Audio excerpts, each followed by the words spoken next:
اعلیٰ حضرت فاضل بریلوی رحمۃ اللہ علیہ کو جو زمانہ ہے نا، مشکل ترین دور ہے.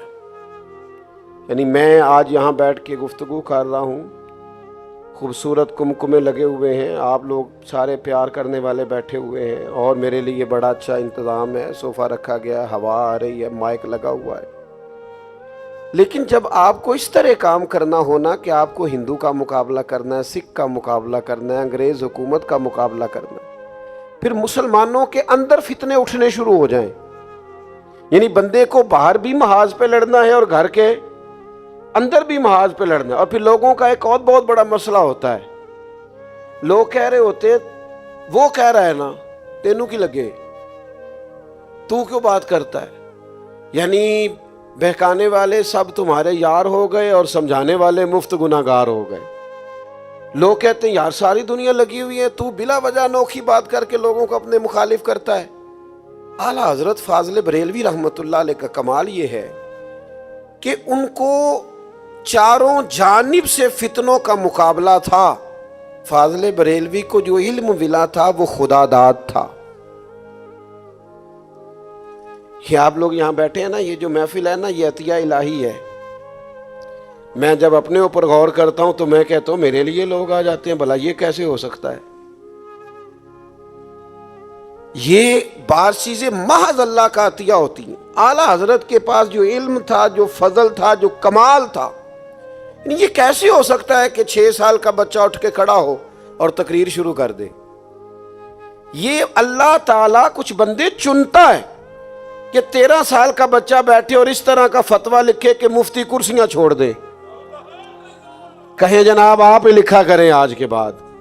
یہ فاضل بریلوی کو اللہ تعالیٰ نے اپنے فضل سے، محض فضل سے، یہ میں سوچ سمجھ کے بات کر رہا ہوں، محض فضل سے. کیوں کہ اعلیٰ حضرت کے 2 بھائی اور بھی ہیں، علم و فضل کے آفتاب ہیں اپنی جگہ پہ، لیکن جو رنگ اللہ نے اعلیٰ حضرت کو دیا ہے وہ صرف فاضل بریلوی کو عطا فرمایا.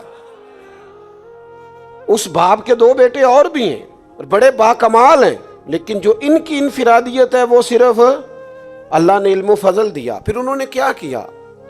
انہوں نے ان فتنوں کو دیکھا، اللہ نے انہیں مقابلے کی طاقت. ہمارے ہاں جن لوگوں کو اللہ کو چیز اپنے فضل سے دیتا ہے وہ کاروبار بنا لیتے ہیں. نعت خاں کی آواز اچھی ہے، 6 بھائیاں ایک کی اچھی ہے، اسے شکر کرنا چاہیے تھا کہ نعتیں بیچنی شروع کر دینی چاہیے تھی. پھر یہ ہوتا ہے کہ جب آپ کو میدان میں نکلنا ہے نا، جب آپ نے سفر کرنا ہے تو کئی گاڑیاں کراس بھی کرنی پڑتی ہیں. پھر وہ جو گاڑیاں بندہ کراس کرتا ہے وہ کئی دفعہ غصہ بھی کرتی ہیں، لیکن اب ان کا غصہ دیکھا جائے یا اپنی منزل کی طرف بڑھنا دیکھا جائے. کچھ اپنے بھی تھے، جو عبارتیں لکھی ہیں آپ کی عبارات درست نہیں ہیں، آپ اس سے رجوع کر لیں. لیکن کچھ لوگ سمجھتے ہیں کہ یعنی اب میں ہی کروں، یعنی ماں بدولت کوئی کہہ دیا ہے کہ میں نے ہی کوئی بات غلط لکھ دی ہے. اڑ گئے لوگ، ڈٹ گئے. لیکن فاضل بریلوی کا کمال یہ ہے کہ وہ جو قرآن مجید نے فرمایا نا، یجاہدون فی سبیل اللہ، وہ لوگ اللہ کے راستے میں جہاد کرتے. پھر کچھ لوگوں کو ان کا جہاد اچھا نہیں لگتا، وہ انہیں برا بھی کہتے ہیں، لیکن ولا یخافون لومۃ لائم، وہ کسی ملامت کرنے والے کی پرواہ نہیں کرتے. ذالک فضل اللہ، یہ ان پر اللہ کا فضل ہے. یؤتیہ من یشاء، اور یہ فضل رب جسے چاہتا ہے اسے عطا فرماتا ہے. 3-4 باتیں جلدی سے آپ سماعت کریں گے. ایک تو یہ کہ اعلیٰ حضرت پختہ نظریے کا اور پکے عقیدوں کا سبق دیتے تھے. فاضل بریلوی کا خیال تھا کہ مسلمانوں کا عقیدہ اللہ کی توحید پر پختہ ہونا چاہیے. نبی پاک علیہ السلام کی عظمت کو، شان کو، بلندی کو، مرتبے کو مسلمان اس طرح جانے کہ پھر اس کے اعصاب پر، اس کے ذہن پر پوری طرح رسول پاک کی محبت کا غلبہ ہو جائے. دیکھیں نا، انسان نے پیار تو کرنا ہی ہے، حضور سے نہیں کرے گا تو معاذ اللہ کوئی دولت سے کرے گا، کوئی شہرت سے کرے گا، کوئی اپنی تعریف سے کرے گا، کوئی کسی سے کرے گا. چونکہ جس سینے میں دل ہوتا ہے وہاں دھڑکن بھی ہوتی ہے، اور دھڑکن ہو تو اس میں محبت بھی ہوتی ہے. اعلیٰ حضرت رحمۃ اللہ تعالیٰ علیہ نے نا مسلمان کو اس نقطے پر یکجا کیا کہ انہیں جانا انہیں مانا، نہ رکھا غیر سے کام. اس کا فائدہ یہ ہوا ہے، اس کا نتیجہ یہ نکلا. یہ ذرا دیکھیے گا، یہ شعر نہیں ہے، یہ نظریہ ہے انہیں جانا انہیں مانا نہ رکھا، اس کا نتیجہ کیا نکلا؟ للہ الحمد، میں دنیا سے مسلمان گیا۔ میں نے چونکہ اپنے آپ کو نبی پاک سے جوڑ لیا، صرف انہیں جانا انہیں مانا، نہ رکھا غیر سے کام، نتیجہ یہ نکلا کہ میرا ایمان بچ گیا، اور للہ الحمد کہ میں دنیا سے مسلمان گیا۔ کچی پکی باتیں کرتے ہیں مسلمان، نظریاتی کمزوری دکھاتے ہیں۔ یعنی عجیب آدمی ہے نا، سوال پوچھ رہا ہے، کہتا ہے وہ میں نے اپلائی کیا تھا کسی ملک میں اور وہ میری نوکری کا مسئلہ تھا، تو مجھے انہوں نے کہا داڑھی اگر تھوڑی سی تیری، تو میں نے کہا جواب تو سوال کا میں نے بعد میں دینا ہے، لیکن آپ کا سوال پوچھنا ہی پسند نہیں آیا۔ کسی کو اپنے غموں کا حساب کیا دیتے، سوال سارے غلط تھے، جواب کیا دیتے؟ تیرا سوال ہی ٹھیک نہیں تھا، تجھے جواب کیا دیں؟ تو نے یہ سوال پوچھا کیسے؟ یعنی تو کہتا ہے حضور کی سنت کو چھوڑ کر کے تو دنیا حاصل کرے گا۔ عجیب بات ہے نا کہ آپ کے ذہن میں یہ سوال کیسے ابھرا؟ اعلیٰ حضرت بریلوی یہ ذوق دیتے ہیں مسلمانوں کو کہ تم جب تک رسول اللہ کے غلام نہیں بنتے اتنی دیر تک دنیا سے مسلمان ہو کے جانا ممکن ہے۔ دوسری بات، مسلمان اگر مختلف علوم و فنون والا ہو نا تو اپنا ایک تعارف بنا لیتا ہے، یعنی لوگوں کے تعارف ہیں، دینی تعارف میں حضرت علامہ، حضرت مفتی، حضرت شیخ، خطیب صاحب، امام صاحب، قاری صاحب، حافظ صاحب، پھر دنیاوی جو مختلف فیلڈز کے لوگ ہیں ان کے تعارف ہیں، ڈاکٹر صاحب، فلاں کا تعارف ہے انجینئر صاحب، فلاں کا تعارف ہے جناب مینیجر صاحب، فلاں جناب فلاں صاحب، مختلف تعارف لوگوں کے۔ پھر جب وہ سیاست میں جاتے ہیں تو یہ صوبائی وزیر، یہ وفاقی وزیر، یہ سیکٹری، یہ فلاں فلاں فلاں، جو کسی کے پاس قابلیت ہوتی ہے وہ اپنا تعارف بنا لیتا ہے، اور لوگوں پر ان کی قابلیت کا غلبہ ہو جاتا ہے۔ تاجر ہر وقت تاجر ہی ہے، وہ جو کام بھی کرتا ہے وہ دیکھتا ہے میرا نفع کتنا ہے۔ خطیب، مجھ سے کوئی ناراض نہ ہو جائے، ویسے خطیب ہر وقت داد کے موڈ میں ہے، چلیں کوئی حرج نہیں، اللہ تعالیٰ مجھے معاف کر دے گا، یا داد کے چکر میں ہے یا امداد کے چکر میں ہے، بس دو ہی معاملات ہیں۔ آپ کو ہر وقت اسی الجھن، میرا نقطہ لگ جائے مجمع۔ وہ ایک صاحب، میں ایک جگہ پہ موجود تھا تو کہنے لگے آج میں محفل لوٹ کے لے آیا محفل، تو اس کا خیال تھا چونکہ میں نے بڑا جملہ کہا ہے لوٹ کے لے آیا تو اے انگو کہن کے بلے بلے۔ دو تین دفعہ انہوں نے میری طرف دیکھا کہ وہ بڑے خطیب سن پر میں محفل، بڑے نعت خواں سن پر میں محفل لوٹ کے لے آیا۔ تو میرے سے اب ان کا تقاضا تھا کہ یہ بولے گا، تو جب میں نام بولا تو کہنے لگے کہ آپ چپ کیوں ہیں؟ میں کہ میں اس وجہ سے چپ ہوں کہ محفل لوٹی دیتی نہیں، محفل نوں تے کچھ دئید ہے، آپ کو کچھ دینا چاہیے تھا۔ آپ محفل میں آنے والوں کی کوئی تربیت کرتے، وہ آپ سے کچھ لے کے جاتے، تو اسی الٹا انہوں نے لوٹ کے لے آئے ہو۔ ہیں جی، یہ بھی فاضل بریلوی نے کہا سونا جنگل رات اندھیری چھائی بدلی کالی ہے، او سونے والو او جاگتے رہنا، یہاں تو چوروں کی رکھوالی ہے۔ عجیب منظر ہے نا، تو لوٹ کے لے، حالانکہ محفل کو کچھ دے کے آنا چاہیے تھا۔ عجیب فلسفہ ہے۔ اعلیٰ حضرت بریلوی رحمت اللہ علیہ وہ فلسفی بھی تھے، منطقی بھی تھے، بہت زبردست مفسر قرآن تھے، زبردست اعلیٰ پائے۔